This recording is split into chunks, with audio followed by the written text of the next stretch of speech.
மாண்புமிகு முதலமைச்சர் ஜோசப் விஜய் அவர்களின் 100வது நாள் ஆட்சி மக்கள் நல ஆட்சியாகவும் மாற்றத்தை நோக்கிய பயணமாகவும் வெற்றி நடை போடுகிறது. ஹாலிடேஸ்னாலே அது நம்ம GT Holidays தான். GT Holidays, South India's #1 travel brand. You know you are special when you're with GT Holidays. Sir, cab auto பைக்குன்னா ரெட் டாக்ஸி மட்டும்தான். வணக்கம் திரு ரவீந்திரன் துரைசாமி சார். வணக்கம் மதேஷ். எப்படி இருக்கீங்க சார்? நல்லா இருக்கிறோம் மதேஷ். தமிழ்நாடு முதலமைச்சர் விஜய் அடுத்து பிரதமர் வேட்பாளர் அப்படின்றத சட்டசபைக்குள்ளாரே மந்திரி முதற்கொண்டு எம்எல்ஏக்கள் வரைக்கும் எல்லாரும் பேச ஆரம்பிச்சிட்டாங்க. அடுத்து PM வேட்பாளர்ன்றாங்க. அது வட மாநிலங்களில் சில மாநிலங்களில் நெக்ஸ்ட் பிரைம் மினிஸ்டர் விஜய் அப்படின்றாங்க. விஜய்கா மோடிக்கா அப்படின்ற ஒரு டாக்கெல்லாம் அங்கே போயிட்டு இருக்குது. ரீல்ஸ் நிறைய வருது, வட இந்தி ரீல்ஸ் எல்லாம் வந்திருக்கு. இதெல்லாம் எப்படி பார்க்குறீங்க? வரவேற்கத்தக்கது தான். மோடி பிரதமராக இருக்கிறாரு, வேகன்சி இல்லை, 4வது முறையும் ஒரு வரி இட் கோஸ் வித்வுட் சேயிங். அடுத்த இடத்துக்குள்ள ராகுல் காந்தி இல்லாமல் அந்த இடத்துக்குள்ள அரவிந்த் கெஜ்ரிவால் வந்தாலும் நாங்கள் வரவேற்போம். அகிலேஷ் யாதவ் வந்தாலும் இதை மாதிரி ஒரு பொன்னான வாய்ப்பு இல்லை, நேதாஜிக்கு மகன் வந்துட்டாரு இப்போ கேண்டிடேட்டான்னு மனமோந்து வரவேற்போம். அதே மாதிரி சந்திரசேகர் ராவ் வந்தாலும் சரி, மம்தா பானர்ஜி வந்தாலும் சரி, விஜய் வந்தாலும் சரி, ராகுல் காந்தியை ஏற்றுக்காம ஸ்டாலினே வந்தாலும் சரி வரவேற்பதற்கது, பாராட்டுக்குரியது. ராகுல் காந்தி வராமல் இருந்தால் போதும். ராகுல் காந்தியை விட்டுக்கிட்டு யார் அந்த இதை எடுத்தாலும் மகிழ்ச்சிக்குரியது தான். நீ லவ் பண்ண என்ன, நான் லவ் பண்ண அந்த குடும்பம் அப்படின்ற மாதிரி இது ஒரு பிடிச்ச ஒரு பழமொழி. நீ இதெல்லாம் சொல்றி அதெல்லாம் நடந்துரும்பா. கடைசி வரைக்கும் அப்புறம் ராகுல் பிரதமர் ஆக முடியாதா? நான் அது விஜய் பண்ணாலும் மகிழ்ச்சி, அரவிந்த் கெஜ்ரிவால் பண்ணாலும் மகிழ்ச்சி, பெங்கால் சிஸ்டர் மம்தா பானர்ஜி பண்ணாலும் மகிழ்ச்சி, அகிலேஷ் யாதவ் பண்ணா ரொம்ப ரொம்ப ரொம்ப மகிழ்ச்சி, விஜய் பண்றதோட மிக மிக மிக மகிழ்ச்சி. இல்ல சார், இப்படி ஒரு பரீட்சை எழுதுவாங்களா? மோடி வர்சஸ் விஜய் அப்படின்னு பிரதமர் வேட்பாளர் ரேஞ்சுக்கு ஒரு அரசியல் அது என்ன உருவாக்கப்பட்டு கொண்டு இருக்கிறதா? அதற்கான தயாரிப்புகள் நடந்திருக்கா என்ன? தப்பு இல்லையே, ஒவ்வொருத்தரும் அப்படி நடக்குமா நடந்துட்டு இருக்கா? தப்பு இல்லையே, ஆஸ்பயர் பண்ணதுல அரசியல். விஜய் அவர்களுக்கு அப்படி பிரதமர் ஆசை இருக்கா? அது விஜய் தான் அது கிளியர் பண்ணணும். நீங்க கணிப்பீங்கல்ல, நீங்க உங்களை சரியான அதான் நான் கழிச்சுட்டேன்னா, விஜயை விட அகிலேஷ் யாதவ் சொன்னாருன்னா எங்களோட மகிழ்ச்சிக்கு அளவே இல்லைன்னு சொல்றான்ல. இல்ல அந்த ரோல்ல விஜய் போவாரான்னு நான் கேட்கிறேன். அதான் விஜய் விட அகிலேஷ் யாதவ் தான் பிரைம் மினிஸ்டர் சொல்லிட்டாருன்னா will be very very happy. Akhilesh Yadav இப்ப இந்தியா கூட்டணியில் இருக்காரா? எங்க இருக்காரு சார்? இவரும் இப்போ இந்தியா கூட்டணியில் உள்ள காங்கிரஸ் கொலிஷன்ல தானே இருக்கிறாரு. ஆனா இவர் இந்தியா கூட்டணி இல்ல. இந்தியா கூட்டணி இல்ல. அவரும் இந்தியா கூட்டணியை விட்டுக்கிட்டு பிரைம் மினிஸ்டர் கேண்டிடேட்டா போகலாம். அதுல என்ன இருக்கு? யார்? ராகுல் காந்தியை விட்டு. அதேதான், கடைசி வரைக்கும் காங்கிரஸை தனியாவே விட்டுறதா இப்படி? அது என்னவோ, இது இதை விட அது நடந்தா மகிழ்ச்சின்னு எதிர்பார்க்கும். 2.5 வருஷத்துல முதல்வர் ஆனவர் தமிழ்நாடு முதலமைச்சர் விஜய் அவர்கள். அடுத்த 2.5 வருஷத்துல பிரதமர் ஆயிரலாம் அப்படின்ற ஒரு முயற்சி ஏதேனும் பிளான் இருக்கும்? அதைத்தான் தெளிவா சொல்லிட்டேனே. ராகுல் காந்தியை தவிர இந்த முயற்சி யார் எடுத்தாலும் எங்களுக்கு மகிழ்ச்சி தாங்கிறத தெளிவா சொல்லிட்டான் இல்லையா உங்களுக்கு? சரி. ஸோ இவர் ராகுல் காந்தியை சொல்லாம அவரா என்னன்னா அது மகிழ்ச்சி தான், மோடிக்கு அது நன்மை தான். அமித்ஷா தீவிரமா தமிழ்நாடு அரசியலை கண்காணிக்கிறாரா? அப்படி ஏதேனும் தெரியுதா? ஏன்னா வந்த 2 நிகழ்வையும் பார்த்தா அவர் வந்த வேலையை முடிச்சுட்டு பட்டுன்னு பெட்டியை கட்டிட்டு கிளம்புறாரு. தமிழ்நாடு அரசியலை வியூ பண்றாரா இல்லையா அவரு? ஒன்றும் அமித்ஷா பெரிய தலைவர், அவருக்கு மிகப்பெரிய அனுபவம் கொண்டவர். அஸ்ஸாமை ஜெயித்துட்டாரு, பெங்காலை ஜெயித்துட்டாரு, புதுச்சேரியை ஜெயித்துட்டாரு, தமிழ்நாட்டில் கோட்டை விட்டுட்டாரு. மறுக்கிறதுக்கு இல்லை, எல்லாரும் எல்லா காலமும் எல்லா வெற்றிகளும் பெற முடியாது. அடுத்து அவர் யூபியை கான்சன்ட்ரேட் பண்ணுவார். 2029 மோடி பிரதமர் ஆகுதுக்கு, 27 யோகியை பிரதமராக்குங்கிறதான் அவரோட கோஷமாக முன்னெடுப்பார். ஸோ அந்த மாநிலங்களை தான் அவர் கான்சன்ட்ரேட் பண்ணுறாரு. மோடி கான்ஸ்டியூஷன் அமெண்ட்மெண்ட்டுக்கு பெரிய முக்கியத்துவம் கொடுத்து மூவ் பண்ணுறாரு. அமித்ஷாவும் அது தொடர்பாக திருமாவளவன் தரப்பிட்ட 2 தடவை பேசிட்டாரு. திருமாவளவன் கான்ஸ்டியூஷன் அமெண்ட்மெண்ட்டுக்கு ஓட்டு போட்டால் என்ன ரிவார்டும் பண்ணதுக்கு தயாராக இருக்கிறாரு. துறை வைகோ போட்டால் துறை வைகோவுக்கு ரிவார்ட் பண்ண தயாராக இருக்கிறாரு. ஒரு 8 ஓட்டு தான் கான்ஸ்டியூஷன் அமெண்ட்மெண்ட்டுக்கு. திருமா தரப்பு கிட்ட டீல் பேசியிருக்காரு அமித்ஷா. நான் என்ன சொன்னங்கிற வார்த்தையை கரெக்டாக சொல்ல, அது வார்த்தை அப்படிதான் மீனிங் வருதுன்னு நினைக்கிறேன். மோடி செய்ய தயாராக இருக்கிறாரு இவங்க ஓட்டு போட்டா. ஆனால் நாங்கள் டீல் பேசிட்டாருன்னா அவங்க என்ன டீல் பேசிட்டான்னு அவங்கள பாஜக எதிர்ப்பிலே தலை முதல் பாதம் வரை இருக்கக்கூடியவங்களை நான் ஏன் களங்கப்படுத்த போகிறேன்? பாஜக விரும்புது, அது அவங்க முடிவு. ஆனா ஏதோ பேச்சுவார்த்தை நடந்ததா சொல்றீங்களா? பிறந்தநாள் வாழ்த்து தெரிவிச்சிருந்தாரு. நோக்கம் திருமாவுக்கு 2 ஓட்டும் கான்ஸ்டியூஷன் அமெண்ட்மெண்ட்க்கு வேணும். இன்னைக்கு கூட்டணி கட்சி தலைவர் விஜயும் அதை கிளியர் பண்ணிட்டாரு, போடலாங்கிற மாதிரி இன்னைக்கு பேச்சில். அதே மாதிரி மதிமுக துறை வைக்க ஓட்டும் தேவை. ஸோ 8 ஓட்டு குறையுது. ம். அதுல பஞ்சாப்ல 2, இந்திரா காந்தி குடும்பத்துக்கு எதிராக பீன் சிங், சத்வந்த் சிங் இவங்களோட தொடர்புடைய 2 ஓட்டு இருக்குது. ம். சிக்கிமில் 1 இருக்கு, அசாமில் 1 இருக்கு, 4, இங்க 3. இன்னும் மம்தாட்ட இருந்தே கொஞ்சம் ஓட்டு எடுக்கலாம், ம். சிவசேனாட்ட இருந்து ஓட்டு எடுக்கலாம். 22 ஓட்டு கொண்ட திமுகவுக்காகவும் 8 ஓட்டு கொண்ட என்சிபி சரத்பவாருக்காகவும் தான் ஃபாரின் கான்ட்ரிபியூஷன் ரெகுலேஷன் ஆக்டை அசிட்டிஸ் அதை தூக்கி போடுங்கிறாரு ஸ்டாலின். ம். பட் அவங்களோட கருத்துக்கு இணங்க தான் பிஜேபியோட பெட் ப்ராப்ளமான இதை கிறிஸ்தவ அமைப்புகளை கூட்டிட்டு போய் வில்சன் அந்த இதெல்லாம் பார்த்து அதை ரிக்வெஸ்ட் பண்ணுறதின் அடிப்படையில், ரிக்வெஸ்ட் இல்லை டிமாண்ட் பண்ணுறதுன்னே போடுங்க, அடிப்படையில் தான் அதை ஜாயிண்ட் பார்லிமெண்ட் கமிட்டி கொடுத்துருக்குறாங்க. ஸோ மெயின் வந்து கான்ஸ்டியூஷன் அமெண்ட்மெண்ட் தான். அதைத்தான் இன்னைக்கு மோடி அமித்ஷாவும் அடுத்த கூட்டத்தொடருக்கான பெரிய இதில் இருந்துட்டு இருக்காங்க. அதற்கான நாலேஜ் ஒர்க்கும் எங்களால் முடிஞ்ச பங்களிப்புகளையும் நாங்கள் பண்ணிட்டு இருக்கோம். சசி தரூர் ராகுலுக்கு எதிரான ஒரு குரலை கொடுத்தாலும் அது வரவேற்கத்தக்கது. கார்த்திக் சிதம்பரம் இதில் கரெக்டான இதை சொல்லி இவர் பிரவீன் சக்கரவர்த்தி, மாணிக் தாகூர் போன்றவங்கள்லாம் ராகுலை தப்பா வழி நடத்துறாங்கன்னு ஒரு வார்த்தையை சொல்லி ஏதோ ஒரு வகையில் ராகுலுக்கு ஒரு அடி கொடுத்தாலும் அது கான்ஸ்டியூஷன் அமெண்ட்மெண்ட் மோடிக்கான வாய்ப்பை மேலும் அதிகப்படுத்தும். பல சக்திகளையும் எதிர்பார்த்து அதை எப்படியும் நிறைவேற்றணுங்கிறதுல மோடி அமித்ஷாவும் அடுத்த 4 மாதத்துக்கு இடையில அதை நடத்திய தீர்ணுங்கிற லெவலில் இருக்காங்க. அமித்ஷாவோட ஃபார்முலா ஏன் சார் தமிழ்நாட்டில் ஒர்க் அவுட் ஆகவே மாட்டேங்குது? மற்ற ஸ்டேட் நீங்கள் கூட அடுத்து யூபி தான் அவருடைய கான்சென்ட்ரேட் இருக்குன்றீங்க. தமிழ்நாடு ஏன் அவருக்கு இப்போதைக்கு வேண்டாம், இது இன்னும் நமக்கு எப்படின்னே புரியாமல் இருக்குன்னு நினைக்கிறாரோ? இது தமிழ்நாட்டுக்குள்ள பிரமோத் மகாஜன் முரசொலி மாறன் ஃபார்முலா வெற்றி பெற்றதே. ஆமா, பிரமோத் மகாஜன் முரசொலி மாறன் ஃபார்முலா தமிழ்நாட்டில் வெற்றி பெற்றா இல்லையா? மக்களவை சார் அது அத்வானி வாஜ்பாய், இது மோடி அமித்ஷா. என்ன இது ஒர்க் அவுட் ஆகலையே தமிழ்நாடு? 14க்கு பிறகாக அவங்களும் உள்ள ஆட்சிக்கு வந்து 3 முறை வந்து 4வது முறையும் வருவாங்கன்னு நீங்க சொல்றீங்க. ஆனாலும் தமிழ்நாட்டில் ஒண்ணும் இல்லையே. அதாவது மோடி பிரதமர் ஆனதுமே இங்க வந்து தீகா ஒன்றும் செல்வாக்கு கிடையாது, ஒப்பீனியன் கிரியேட்டரா இருக்கிறான். உண்மையான தீகா காரங்க கிடையாது, கிறிஸ்தவ முஸ்லீம்களுக்கு கைக்கூலியா இருக்கான். பெரியாரியான் காமராஜரை சப்போர்ட் பண்ணாரு, பூர்ஷா கட்சியான காங்கிரஸ், வட இந்திய கட்சியான காங்கிரஸை காமராஜரை. அதே மாதிரி கன்னியகுப்த பிராமினான வாஜ்பாயை 98லையும் 99லையும் ஜெயித்து வச்சது மாதிரி மோடி வந்து ஒரு ஓபிசி பிரதமர் ஆயிட்டாரு. இப்போ கலைஞரையும் மோடியும் ஒரு நாணயத்தின் 2 பக்கங்கள், இழிவாக விமர்சிக்கப்பட்ட தலைவர்கள், அப்படி ஒரு தலைவர் வந்துட்டாருன்னு கொண்டாடி இருக்கணும். கொண்டாடி இருந்தால் அது இன்னும் மோடிக்கு பிரைம் மினிஸ்டர் கேண்டிடேட்னு ஓட்டு கூடியிருக்கும், வெற்றியை கொடுத்துருக்கோம். எருமையாலாவது அதை புரிஞ்சுக்கிட்டு இந்த ஓபிசி பிரைம் மினிஸ்டர் மோடிங்கிறத தெளிவாக எடுத்து கொண்டு போகிறது தான் அரசியலில் தோத்து போனவங்களுக்கு நன்மை. தோத்து போனவங்க அதை செய்வாங்கன்னு நான் கருதுறேன். தோத்து போனவங்கன்னா திமுக, தோத்து போனவங்கன்னா அதிமுக, தோத்து போனவங்கன்னா பிஜேபி, அவங்க 3 பேர் சொல்றீங்க கரெக்ட்? நான் இதை விட ரொம்ப இழிவாக விமர்சிக்கப்பட்ட இந்த புள்ளிக்குள்ள சீமானுக்கு பங்களிப்பு இதோட அதிகம்னு நான் கருதுறேன். சீமானும் மோடி தான் பிரதமர் வேட்பாளர்னு சொல்லணுமா? மோடி தான் பிரதமர் ஆகணும்னு சொல்லணுமா? நீ என்ன கேட்ட? வாஜ்பாய் ஜெயித்த இடத்துல மோடி ஏன் ஜெயிக்கலன்னு நீ கேட்ட. ஆமா, அதுக்கு என்ன வழி இருக்குன்னு நான் சொன்னேன், அவ்வளவுதான். நீங்க சொல்றது எல்லாமே இது எப்படி சார், இது எல்லாம் ஒரு இலையில இருக்குமா அப்படின்றதே எனக்கு கொஞ்சம் ஒரு மாதிரி இருக்கே சார். அதான் நடக்க போறது ராகுல் காந்தி வர்சஸ் மோடி ஃபைட்டு தான் பார்லிமெண்ட். ராகுல் காந்தி பலமானவர் தமிழ்நாட்டுக்குள்ள, நான் மறுக்க வரல. தோத்து போனவங்கலாம் மோடி பின்னாடி வந்தா அதை தோக்கடிச்சிடலாங்கிறதான் என்னோட கருத்து. இறுதியா ஒரு கேள்வி சார், திரு அண்ணாமலை ஏன் சார் விஜய் அவர்களை ஆதரிக்கிறார்? விஜய்க்கு ஆதரவு கொடுக்கிறார், விஜய் ஆட்சியை பாராட்டுகிறார், விஜய் ஊழல் இல்லாத ஆட்சியை நடத்தணுன்றாரு, விஜய் கரெக்டா இருக்காரு அப்படின்னு சொல்ல வேண்டிய தேவையெல்லாம் ஏன் எழுது? அவர் எதிர்த்தாதானே இங்க அரசியல் பண்ண முடியும். அவருடைய அரசியல் களம்ங்கிறது 2029 பிறகு 2031 அது அவரை தெளிவுபடுத்திட்டாரு. இதே கருத்துல இவர் கஸ்தூர்ராஜ் அவரோட சன் தனுஷ் அவர் வந்து புதுக்கோட்டையிலிருந்து சரவணெல்லாம் ஹிட்டானா எங்கேயோ போயிருப்பாரு சொல்லலாம். பட் அவருக்குன்னு ஒரு பெரிய ஆர்டிஸ்டிக் வேல்யூ, மிகப்பெரிய கலைஞன், ஒரு மார்க்கெட் ரேஞ்சு இருக்குது.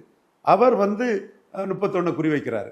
இன்னைக்கு Viswanathan and sons book my சோர்ஸில் பெரிய அளவு இந்த வருஷம் வந்த படங்களில் கருப்பு இதெல்லாம் பெரிய அளவுக்குள்ள போகக்கூடிய அளவுக்கு அதிக ஷோ புக் ஆகி ஒரு மக்கள் வரவேற்பு பெற்ற ஒரு கலைஞராக இருக்கிறார். சூர்யா அவர் குறி வைக்கிறாரு. அவரு வராரா 31? விஜய் வெற்றி எல்லாருக்குமே வந்து அசம்பிளி சென்ட்ரிக்கா வரலாங்கிற ஒரு ஹோப்பை கொடுத்துட்டு. சிம்பு வராரா? சிம்பு வந்து அதுக்குள்ள வந்து தனுஷோட தாக்கம் தான் சிம்பு வராரு. விஜயோட தாக்கம் தான் இவர் தனுஷ், சூர்யா, அண்ணாமலை ஏற்கனவே களத்துக்குள்ள இருக்கிறாரு. அவர் பொலிட்டிக்கல் ஹீரோ. Political hero. இவங்க சினிமா ஹீரோ. இவங்க இப்போ இதுல வந்து தனுஷ் இதுல வந்து டக்குன்னு ஒரு பெரிய பாப்புலாரிட்டியும் பெரிய இதுவும் விஜயங்கெல்லாம் போறாரோ அங்கெல்லாம் தனுஷும் போறாரு. விஜய் தனுஷ் கம்பாரிசன்லாம் ரீல் அதெல்லாம் ஓடுறதும் பார்த்தாரு சிம்பு. என்னடா இது நம்ம போட்டியாளருக்கு ஒரு பாப்புலாரிட்டி அப்படி நம்ம தம்பி சூப்பர் ஸ்டார் ஓட அந்த அலுவலக திரைப்படாவில் போய் அவரும் ஒரு பேச்ச ஆரம்பிச்சிருக்கிறாரு. சரி, என்ன சார் இது 2031? அப்ப விஜய், தனுஷ், சூர்யா, சிம்பு, இன்னும் வேற யார் சார்? சிவகார்த்திகேயன்.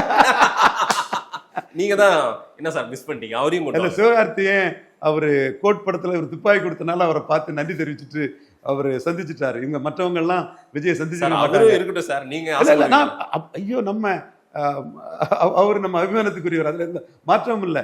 யார் ஸ்டெப் எடுத்து வச்சிருக்கிறாங்க? மோகன்தாஸ் நமக்கு வேண்டிய தம்பி. மோகன்தாஸ், சுப்பிரமணிய சிவாலாம் அடுத்த புஷி ஆனந்த்னு ரொம்ப கான்பிடண்டா வேலைகளை பார்த்துட்டு இருக்காங்க. அது வேற விஷயம். அதுலலாம் நான் குறுக்க வரல. நம்ம வந்து யார் பேசுறாங்க, யாரு அடியெடுத்து வச்சிருக்காங்க வச்சு நம்ம கருத்தை சொல்றோம். சிம்புவை சவுக்கு கூப்பிட்டாரு, சிவகார்த்திகேயன் ரவீந்திரன் துரைசாமி கூப்பிடுங்களா சார்? நல்லா இருக்கும். சிவகார்த்திகேயன் அவரு வந்து விஜயை பார்த்துட்டார். ஆமா. ஸோ இந்த இடத்துக்குள்ள விஜய் வெற்றி பெற்ற பிறகு விஜயை சந்தித்த நடிகர்கள், சந்திக்காத நடிகர்கள்னு நீ பிரிச்சு பார்த்தீங்கன்னா சந்திக்காத நடிகர்களுக்கெல்லாம் அரசியல் ஆசை இருக்குன்னு எடுத்துக்கலாம். Right, okay. ஆக்சுவலா அப்போ 2031 வெறும் ஒரு பெரிய சினிமா பட்டாளத்திற்கான அரசியல் போராதான் இருக்குமோ? சினிமா பட்டாளமோ வாலண்டரி ரிட்டைர்மெண்ட் வாங்கின போலீஸ் ஆஃபீஸரோ ஜனநாயகத்தில் யார் வேணாலும் வரலாம். நிறைய பேர் வரும்போது தான் எல்லோருக்கும் வாய்ப்பு கிடைக்கும். இப்போ விஜய் வந்ததில் 7 அட்டவணை பிரிவு சமூக மக்கள் வந்து அமைச்சராயிருக்காங்க, எம்பவராயிருக்காங்க, பேக்கிங் கம்யூனிட்டியாக வர்றாங்க. இன்னொருத்தர் வரும்போது வண்ணார், நாவிதர், குயவர், போயர், ஒட்டர், வேட்டுவ கொண்டர், ஊராளி கொண்டர், தொட்டிய நாயக்கர், மருத்துவர், மங்களாம், முக்குவர் போன்ற நாம சொல்லக்கூடிய இந்த சமூகங்களுக்கும் ஒரு புதுசா நிறைவேறு வரும்போது வாய்ப்பை கொடுத்து இவங்களையும் அரசியல் ரீதியாக ஏற்றி விட வந்தா நம்ம சமூக நீதி பார்வையில் அதை வரவேற்க தானே செய்யணும். இந்த அரசியல் கேம்ல திமுக, அதிமுக எல்லாம் அப்போ எந்த இடத்துல இருப்பாங்க? ஃபார் பெட்ஜ்டு. அவங்களுக்கும் நிறைய வாய்ப்புகள் இருக்கு, நிறைய சந்தர்ப்பங்கள் இருக்குது. அதை கரெக்டா பயன்படுத்தி அவங்களும் போகலாம். அப்ப 2029 அவங்களுக்கும் நிறைய வாய்ப்புகள் இருக்கு, சந்தர்ப்பங்கள் இருக்குது, கரெக்டா பயன்படுத்தி போகலாம். 2029-31 தேர்தல்லாம் தமிழ்நாட்டுல வேற மாதிரி இருக்கும். அப்போ ஒரு புது வைப்பா இருக்கும். So many ifs and buts. நிறைய ரீல்ஸ், பாட்டு, எல்லாம் ரீல்ஸை குறை சொல்லக்கூடாது மதேஷ். ஒரு ஆட்சியே பிடிச்சிருக்காங்க. AK-47 ரீல்ஸ்னா அது AK-47. நம்மளும் AK-47 எடுத்துறோம், ரீல்ஸை போட ஆரம்பிச்சிடணும். ரீல்ஸ் இன்னும் குறை சொல்லிட்டு இருக்க கூடாது. நம்ம 2 பேரும் ரீல்ஸ் போட போறோம் சார். காலம் வந்து நம்மளை 2029க்காக தயார் பண்ணுது. அது தமிழ்நாடு மட்டுமில்ல, தெலுங்கானாவிலையும் அதற்கான வேலைகளை பார்த்துட்டு இருக்கிறோம். அங்க என்ன சார் அது எனக்கு புரியலையே. பொறுத்திருந்து பாரு. அமித்ஷா அவர்கள் தமிழ்நாடு விஜயம். இந்த 2 நாட்களா இந்த தென்மண்டல முதல்வர்கள் மாநாடு இங்க நடந்திருக்கு. அந்த மண்டல மாநாடு, தென்மண்டல மாநாடு நம்ம கோவளத்தில் நடந்து முடிந்திருக்கிறது. தென்மண்டல மாநாட்டின் தலைவராக அமித்ஷா, துணைத் தலைவராக நம்முடைய தமிழ்நாடு முதலமைச்சர் திரு விஜய் அவர்கள். முதல்ல இந்த மாநாட்டை இங்கேயே நடத்தணும்னு முடிவு பண்ணாங்க. தமிழ்நாட்டில், கர்நாடகாவில், பெங்களூர்ல நடத்திருக்கலாம், அல்லது கேரளாவில் நடத்திருக்கலாம். ஆனா இங்க நடத்துறதுக்கு என்ன காரணம் சார்? இடமும் அந்த துணைத் தலைவர் பதவியும் ரொட்டேஷன் இதில் வரும் மாதேஷ். சரி, ஏற்கனவே கேரளாவில் நடத்தினாங்க. அப்போ அதில் தமிழக முதல்வர் மு.க. ஸ்டாலின் கூட அன்னைக்கு கலந்துக்கிட்டாரு. அமித்ஷாவை மதித்து, உள்துறை அமைச்சரை மதித்து, நான் பிரதமர்னா தான் கலந்துக்கணுங்கிற லெவலில் இல்லை, ஹோம் மினிஸ்டரும் கலந்துக்கணும்னு அமித்ஷாவை மதித்து மு.க. ஸ்டாலின் அவர்கள் கலந்துக்கிட்டாங்க. அப்போ வந்து அந்த கேரள முதல்வர் இடதுசாரியை சேர்ந்த பினராயி விஜயனை முண்டு மோடி இன்னும் இழிவான தொழில் செய்யக்கூடியவருங்க அடிப்படையில் ரொம்ப கேவலமாக காங்கிரஸ்காரன் மோடிக்கு ஆளுன்னு விமர்சனம் பண்ணாப்புல. ஸோ இது வந்து மண்டலத்தில் இருக்கக்கூடிய எல்லா மாநிலங்களுக்கும் வைஸ் பிரசிடென்ட் போஸ்ட்டும் அதை நடத்தக்கூடிய இதுவும் ரொட்டேஷனில் வரும்.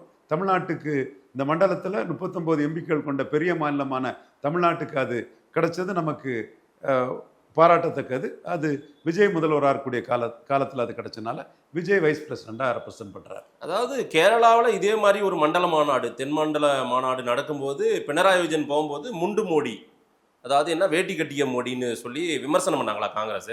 கண்டிப்பா. இன்னைக்கு திரு விஜய் அவர்களுடைய கூட்டணியில தான் காங்கிரஸ் இருக்காங்க, தாவேகா கூட்டணியில. இன்னைக்கு எதையும் சொல்லலையே, ஒரு போராட்டத்தை மட்டும் நடத்திட்டு விட்டாங்களே. காங்கிரஸை பொறுத்தளவில் அவங்க வந்து பொன்முட்டையோட வார்த்தை அறுத்துட்டாங்க. பாராளுமன்ற தேர்தல்னா 71 இருந்தே திமுக வந்து அவங்களுக்கு வெற்றியை தான் தேடி கொடுத்தாங்க. 80 பாராளுமன்றத்தில் வெற்றியை தேடி கொடுத்தவங்க சட்டமன்றத்தில் தோத்துட்டாங்க. 2019 பாராளுமன்றத்தில் பெரிய வெற்றி தேடி கொடுத்தவங்க சட்டமன்றத்தில் தப்பிச்சம் பொழைச்சோம்னு வெற்றியை பெற்றாங்க. 5% வித்தியாசத்தில்.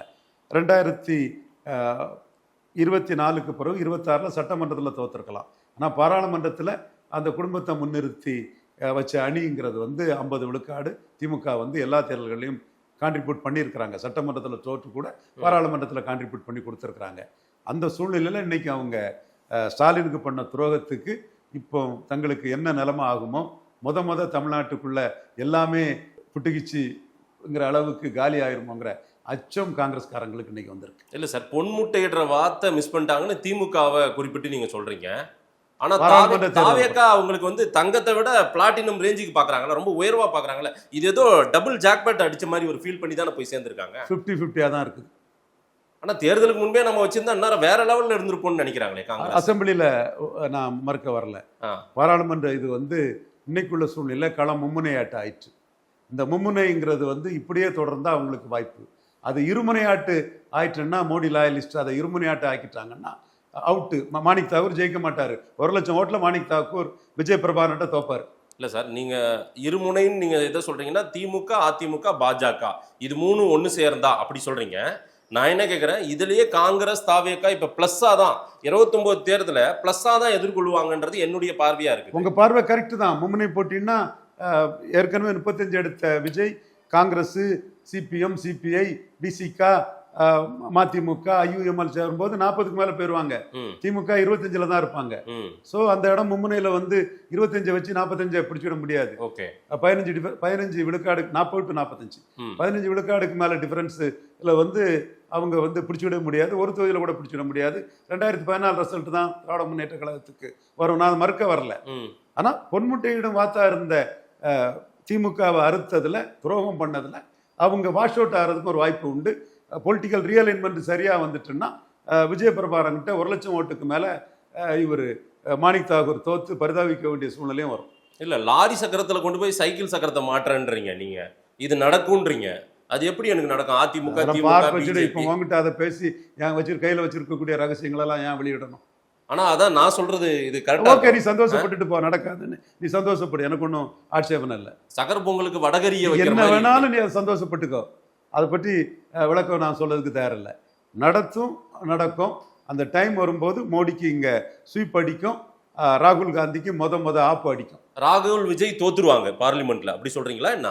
அதான் நான் சொல்லிட்டேனப்பா. நீ சொன்ன மும்முனை போட்டின்னா ராகுல் விஜய் தான் ஜெயிப்பாங்கன்னு நான் முடிச்சுட்டேனப்பா. ஆனா இருமுனை போட்டியா மாறிடுச்சுன்னா ராகுல் விஜய் தோத்துருவாங்க. அதுக்கு நான் முயற்சி பண்றேன்னு சொல்றேன்பா. அரசியல் களத்துக்குள்ள மோடிக்காக அந்த முயற்சியை நான் பண்றேன். இன்னைக்கு கூட டீலிமிட்டேஷன் தொடர்பா விஜய் 543 39 சொல்லும்போது கடுமையான விமர்சனங்களை வச்சோம். இன்னைக்கு ஃபேர் டிபிலிட்டேஷன் விஜய் சொல்லும்போது விஜய் கருத்தை வரவேற்கிறோம். இந்த தென்மண்டல கண்டிப்பா விஜய் கருத்தை வரவேற்கிறோம். ஃபேர் டிபிலிட்டேஷன்ங்கிறத விஜய் கருத்தை மதிச்சு விஜய் கூட கூட்டணி காணக்கூடிய விசிகா 2 எம்பிக்களும் அடுத்தால வரக்கூடிய கான்ஸ்டிடியூஷனுக்கு வாக்களிக்கணும். சகோதரர் துரை வைகோவும் வாக்களிக்கணும். நீங்க ஃபேர் டிபிலிட்டேஷன் வந்தாதான் தமிழ்நாடு தப்பிக்கும். அல்லது உதயநிதி ஸ்டாலின் எதிர்கட்சி தலைவர் சொல்ற மாதிரி automatic delimitation on 1 vote 1 value அப்படிங்கிற மாதிரி போயிட்டுன்னா அது தமிழ்நாடு ரொம்ப பாதிச்சிடும். யூபி எல்லாம் 140 சீட்டு வந்துடும். இப்போ யூபி 120 வந்துன்னா 80, 120 வந்துன்னா நம்ம 39, 60 வரக்கூடிய அளவுக்கு ஃபேர் டீலிமிட்டேஷனுக்கான வார்த்தைகளை இன்னைக்கு அந்த இதில் நான் டெக்ஸ்ட் பார்த்தேன், ஊடகங்களும் அதை சொல்றாங்க. அது வரவேற்கத்தக்கது. விஜயோட மாற்றம் வரவேற்கத்தக்கது. இல்ல, போன வாரம் நோ டீலிமிட்டேஷன் உட்கார்ந்த தமிழ்நாடு முதலமைச்சர் விஜய் அவர் தலைமையில் நடந்த கூட்டத்தில் இன்னைக்கு ஃபேர் டீலிமிட்டேஷனுக்கு மாறி இருக்காருன்னா என்ன மாற்றம்? இவ்வளவு அந்த ஃபேர் டீலிமிட்டேஷன் ஒரு மாறினது மட்டும் இல்ல, அடுத்த கான்ஸ்டிடியூஷன் வரும்போது தமிழ்நாட்டின் நலன் கருதி என்னை ஆதரிக்கக்கூடிய 2 கம்யூனிஸ்டுகளும், இன்னும் 4 எம்பிக்களும், விடுதலை சிறுத்தைகள் 2 எம்பிக்களும், இவங்க முஸ்லீம் லீக் எம்பியும், மதிமுக எம்பியும் இந்த நம்ம ஆதரிக்கணும். அப்பதான் தமிழ்நாட்டுக்கு 59, 60 வரணுங்கிறத கருத்தையும் அவர் இந்த கட்சிகள்கிட்ட முன்வைக்கணும். ஏன்னா இன்னைக்கு பேசுனது தான் ஃபைனல், லேட்டஸ்ட். அதன் அடிப்படையில் அது பண்ணுனா இது நடக்கும். ஆனா உறுதியா தெரியும் 2 கம்யூனிஸ்ட்காரங்களும் பண்ண மாட்டாங்க. ஒருவேளையில சுப்பராயன் ஒரு மனச்சாட்சி படி பேசலாம், அதே போல முஸ்லீம் லீக் பண்ண மாட்டாங்க, நவாஸ்கனி. இந்த 3 பேரும் தமிழ்நாட்டின் நலனுக்காக, மதிமுகவும் விசிகாவும் ஒரு ஆட்டோமேட்டிக் டீலிமிட்டேஷன்னா தமிழ்நாட்டுக்கு பெரிய பாதிப்பு, 50% இன்க்ரீஸ் யூனிஃபார்ம்னா தமிழ்நாட்டுக்கு லாபம். ஸோ நாம தமிழ்நாட்டை அதை ஆதரிக்கணுங்கிற முடிவை உண்மையிலே தமிழர் நலன் அது இதெல்லாம் இருந்தால் எடுப்பாங்க. ஏற்கனவே அவங்கள விமர்சனம் பண்ணினேன். விஜய் கூட கூட்டணிக்காக அவங்க எடுக்க மாட்டாங்கன்னு. இப்போ விஜயே ஃபேர் டிமிலிட்டேஷன் சொல்கிறாருன்னா இவங்க அதில் இந்த விஜயோட கருத்துல இருந்து ஒரு நல்ல முடிவு மனச்சாட்சிப்படி இவங்க எடுப்பாங்கன்னு நான் கருதுறேன். உள்துறை அமைச்சர் அமித்ஷா தமிழ்நாடு முதலமைச்சர் விஜய் அவர்களுடைய நேற்றைய இரவு சந்திப்பு ஒரு தனிப்பட்ட சந்திப்பு, அது ஒரு கர்டசி சந்திப்பாக தான் இருந்திருக்குமா, இல்லை வேற ஏதேனும் டெவலப்மெண்ட் இருக்கா அரசியல்? இல்லை, நீங்கள் விஜய் வந்து ஸ்டாலினோட சென்ட்ரல் ஸ்டேட் ரிலேஷனில் பெட்டராக தான் இருக்கிறாரு. தென் காங்கிரஸ் முதல்வர் வந்து பாஜக முதல்வருக்கு அடுத்தபடியாக விஜயை விட அதிகமாட்டே பாஜகவுக்கு ஆதரவாக இருக்கிறாங்க. ஸோ பாஜக எதிர்ப்பில் காங்கிரஸ் கூட்டணியில் இருக்கக்கூடிய விஜய் வந்து காங்கிரஸ் முதல்வர்களோட அதிகம் தான் இருக்கிறார். இது போதும், ஒரு மைனாரிட்டியான விஜய்க்கு இது போதும்னு தான் நான் நினைக்கிறேன். எப்படி அணுகியிருப்பாருன்னு நினைக்கிறீங்க? ஏன்னா அவர் காங்கிரஸோட பயணிக்கிறாரு, காங்கிரஸை கூட வச்சுக்கிறாரு விஜய் அவர்கள். அமித்ஷாவுடைய அந்த அணுகும் விதம் வெறும் முதலமைச்சர் உள்துறை அமைச்சர் அந்த அளவுக்கு தான் இருந்திருக்குமா, அரசியல் பார்வைகளும் ஏதேனும் இருந்திருக்கலாமா? மோடியும் ஸ்டாலினும் அணுகின மாதிரி விஜயும் அமித்ஷாவும் அணுகியிருப்பாங்க. அவ்வளவுதான், வேற எதுவும் பெரிய அரசியல் ஒன்றும் கிடையாது. ரொம்ப முக்கியமா அமித்ஷா அவர்கள் கடந்த முறை திருவண்ணாமலை கோயிலுக்கு வந்துட்டு புதுச்சேரி விழாவிலாம் பங்கேற்க போனாரு. அப்பவுமே தமிழ்நாடு பிஜேபி தலைவர்கள் குறிப்பா அந்த புரோட்டோகால் படி அது வந்து ஒரு அவருடைய தனிப்பட்ட நிகழ்வா இருந்தா கூட மாநில தலைவராவது கூட இருந்திருக்கணும் கார்ல, அதுவும் நடக்கல. இப்பவுமே இந்த தென்மண்டல முதல்வர்கள் மாநாட்டிலையும் பிஜேபி தலைவர்கள் யாருமே கூட அமித்ஷாவோட நிக்கல, வேற யாருமே ஒரு பிரசன்ஸே காட்டவே இல்லை. என்ன காரணம்? அதாவது வாஜ்பாய்க்கு 98லையும் 99லையும் கை கொடுத்த தமிழ் மண். நான் மீண்டும் திரும்ப திரும்ப அதை சொல்றேன். கன்னியகுப்த பிராமின் வாஜ்பாய் பெரிய தலைவர், பெரிய ஸ்டேட்ஸ்மேன், அது நம்ம மகிழ்ச்சிக்கான விஷயம். அந்த 98 அந்த அலையன்ஸுக்கும் அந்த பாமக வாஜ்பாய் தலைமையில் வர்றதுக்கு ஜெயலலிதா மேட்டு உங்களுக்கு கிறிஸ்டின் முஸ்லீம் ஓட்டெல்லாம் இல்லை, தைரியமாக பாஜக வரலாங்கிறதும் எண்டு ஜஸ்டிஃபைஸும் இன்னு பிஎம்கே அதிமுக பாஜக அந்த அலையன்ஸுக்கும் நம்ம இன்ஸ்ட்ருமெண்டலாக இருந்தோம். அந்த வெற்றி வாஜ்பாய்க்கு கிடைச்சது. 99ல் அந்த வெற்றி கிடைச்சதுமே கலைஞர் வந்து என்டிஏன்னு ஒன்றை உருவாக்கிக்கிட்டு அதில் வந்துட்டாரு. அதே மாதிரி கலைஞர் வந்து மோடியை தலைமையில் ஏற்று ஒரு அணி அமைச்சு வாஜ்பாய் மாதிரி நம்ம இது பண்ணிடலாங்கிற அடிப்படையில் நீ ஓபிசி நானும் ஓபிசி சமூக இழிவுகளை இந்தியாவில் அதிகம் தாங்கிய தலைவர்கள் முத்தமிழறிஞர் கலைஞரும் மோடியும் தான். ஒரு நாணயத்தின் இரு பக்கமாக இருக்கக்கூடியவங்க தான் மோடியும் கலைஞரும். எந்த லாபமும் இல்லாமல் மாஞ்சி ஏன் ஜெயலலிதாவை ஆதரிக்கிற, ஒரு ஓபிசி இப்படி ஏமாறுறது எனக்கு அவமானமாக இருக்குன்னு சொன்னார். அது மட்டும் இல்லை, அவர் ஏற்காடு தேர்தலோட எல்லாரோட ஆதரவையும் பாஜகவோட ஆதரவையும் கேட்டார். ஸோ கலைஞர் அதற்கான ஒரு இதை அந்த 14க்குள்ளே அவர் வச்சிருக்கணும். அது ஏதோ தப்பி போயிட்டு தமிழ் மண்ணை பொறுத்த அளவில் 14, 19, 24 மூணுமே மோடிக்கு வந்து கை கொடுக்கல. அதுவும் 29 வந்து 24 தனிச்சு நின்று சாதிச்சு 29ல் பாஜக பெரிய அளவு சாதிக்க முடியுங்கிற ஒரு சூழ்நிலையில தமிழக பாஜக தலைவர்கள் பலரும் அண்ணாமலை மேல உள்ள காய்ச்சல்ல அவங்க வந்து பாராளுமன்றத்துக்கு கூட்டணி போகாதவங்க சட்டமன்றத்துக்கு கூட்டணி போய் பாஜகவோட வேல்யூவை தமிழ்நாட்டுக்குள்ள ரொம்ப குறைச்சிட்டாங்க. சரி, 2வது இடம் வந்து பெருமைக்குரியவங்களாட்டு அதிமுக தாண்டி நின்றவங்கலாம் 3வது இடத்துக்கும் டெபாசிட்டுக்கும் ததிகனத்தம் போட்டுட்டாங்க. ஸோ இங்க கட்சி அமைப்பு ரீதியா தமிழக பாஜக மீது மேல உள்ளவங்களுக்கு அவ்வளவு திருப்தி இல்லைங்கிறத நான் இன்னைக்கு சொல்லல. இந்த சம்பவம் நடக்கிறதுக்கு முன்னாடியே நான் தெளிவா சொல்லிட்டு இருக்கிறேன். அமித்ஷா ஒரு முறையும் தமிழ்நாடு இப்போ வரும்போது பிஜேபி லீடர்ஸ் யாருமே பிரசன்ஸ் ஆகாதுக்கு ஆப்சன்ட்டுக்கு இதுதான் காரணமா? அமித்ஷா விரும்பலையா? எப்படியும் இவங்களை வச்சுதான் இதை பண்ணி ஆகணும், அதுல எந்த மாற்றமும் இல்லை. நயினார் இப்போ கொஞ்சம் நல்லா பண்ண ஆரம்பிச்சுட்டாரு. அது மட்டும் இல்ல, மோடி பிரதமருங்கிறதுக்கு 10 விழுக்காடு வாக்குக்கு மேல இருக்குங்க. சரி, அதுதான் இங்க selling proposition, unique selling proposition, யூஎஸ்பியா இருக்குது. பட் பாஜக அமைப்புங்கிறது ஒரு 2 விழுக்காடு பலம் கொண்ட ஒன்னாதான் இருக்குங்கிறதும் தவறான தகவல்களை கொடுத்து தன்னை ஏமாத்திட்டாங்க சுயநலத்துக்காகங்கிறதும் அமித்ஷாவுக்கு நல்லாவே தெரியுது. என்றாலும் இந்த அமைப்பை வச்சுதான் அவர் அடுத்தால கண்ணி பண்ணு போக வேண்டியது இருக்கு. இல்ல தான் வரன்றது இவங்க முன்னாடி வர்றதை கூட அவர் விரும்பலையோ? ஒருவேளை தமிழக பாஜக தலைவர்கள் அமித்ஷா முன்னாடி வந்து நிக்கிறத விரும்பலையா? மோடி பிரதமருங்கிற வேல்யூவுக்கு இங்க 10 விழுக்காடு வாக்கு இருக்கு. அப்பர் காஸ்ட் ஓட் இருக்குது, அப்பர் மென்டாலிட்டி காஸ்ட் ஓட் இருக்கு. அப்பர் மென்டாலிட்டி காஸ்ட்னா நாடார்கள் அப்பர் மென்டாலிட்டி காஸ்ட். அவங்க 51ல அன்ரிசர்வ்டு கேட்டகரியில் இருந்த ஒரு காஸ்ட். ரெசர்வேஷன் இல்லாமலே மண்டல் இல்லாமலே 12 ஐபிஎஸ் ஆபீசர் வந்த காஸ்ட். அவன் தானே அப்பர் மென்டாலிட்டி காஸ்டா தான் நினைக்கிறான். நான் சாதிச்சேன்னு நினைக்கிறான். இது யார் எதுக்கு சொல்றேன்னா, தப்பான தகவல்கள் இந்த ஜாதியை பற்றி பேசின அறிவியலிகளுக்கு இது புரியும். அப்போ அவன் அப்பர் மென்டாலிட்டி காஸ்ட்காரன் மோடி பிரதமர் ஆகணும்னு ஓட்டு போடுறான், அப்பர் காஸ்ட்காரன் ஓட்டு போடுறான், லிங்குஸ்டிக் மைனாரிட்டி ஓட்டு போடுறான். டைனி இந்து காஸ்ட் ஓட்டு போடுறான். இதெல்லாம் தமிழக பாஜகவுக்கு இல்லை, மோடி பிரதமருங்கிறது இருக்குது. ஸோ இந்த வேல்யூ தான் நாளைக்கு வந்து தமிழ்நாட்டில் 29ல் மோடிக்காக உயர்த்தி பிடிக்க போகுதே தவிர தமிழக பாஜகவின் ஸ்ட்ரக்சரல் ஸ்ட்ரென்த் அல்ல. பட் என்ன இருந்தாலும் அந்த ஸ்ட்ரக்சரல் ஸ்ட்ரென்த்தை வச்சு தான் இந்த வேல்யூஷனை மக்கள் மத்தியில் கொண்டு வந்தாகணும். இல்ல சார், எப்பவுமே அந்த மாநில பாஜக அரசியலை அந்த அந்த அமைப்பை வந்து ரொம்பவும் மதிக்கக்கூடியவர் அமித்ஷா அவர்கள். அவங்கள வச்சுக்கிட்டு தான் அந்த வேலையை பண்ணி ஆகணுன்றது உங்களுடைய வாதமா இருக்கு, ரைட்டு. ஆனாலும் தமிழ்நாடு பிஜேபி தலைவர்கள் தமிழ்நாடு பிஜேபி அமைப்பையே சமீப காலமா விரும்பலையா, தனக்கு தப்பான தகவல் கொடுத்துட்டாங்கன்னு அவர் வருத்தப்படுறாரு அமித்ஷா. நடந்தாச்சு இல்ல, என்ன அடுத்து ஆக வேண்டியதை பார்ப்போம். மோடி 29ல் ஜெயிக்கிறதுக்கு என்ன வியூகங்கிறத வாட் நெக்ஸ்ட்ங்கிற அடிப்படையில் போவோம். கிட்ட வராதிங்கன்றாரா அமித்ஷா? ஒரு வேளை இவங்களை யாரையும் நான் சொல்றதை மட்டும் பண்ணுங்க, நீங்க யாரும் என் பக்கத்துல வராதீங்கன்றாரோ? Things itself speaks. இல்ல சார், 2 மீட்டிங்கா எதுவுமே இல்லையே. Things itself speaks. வெளிப்படையா என்னன்னு அவருக்கு தெரியுது. பட் இவங்க தான் இவங்களை வச்சு தான் இது பண்ணி ஆகணும். மோடிக்கு வேல்யூவை இவங்களை வச்சு தான் மார்க்கெட்டிங் பண்ணி ஆகணும். அண்ணாமலை இழந்து விட்டதாக, அண்ணாமலை வெளியேறியது ஒரு மைனஸ் நினைக்கிறாங்களா ஒருவேளை டெல்லி பிஜேபி? அண்ணாமலையை பொறுத்தவரை 29ல் மோடி பிரதமருங்கிறதுக்குள்ள அவரை நெகோஷியேட் பண்ணணும் டெல்லி பிஜேபிங்கிறது என்னோட கருத்தா நான் பதிவு பண்ணேன். அவங்க என்ன நினைக்கிறாங்கன்னு நான் கேட்கறேன். இழந்து விட்டதா நினைக்கிறாங்க, அதுல எந்த மாற்றமும் இல்லை. அண்ணாமலை இழந்துட்டுதான் கண்டிப்பா, அதுல எந்த மாற்றமும் இல்லை. அண்ணாமலை ஒரு ஃபோர்ஸ் லீடர். ஓகே, நடந்தாச்சு, இனிமே அதை ரிவோக் பண்ண முடியாது.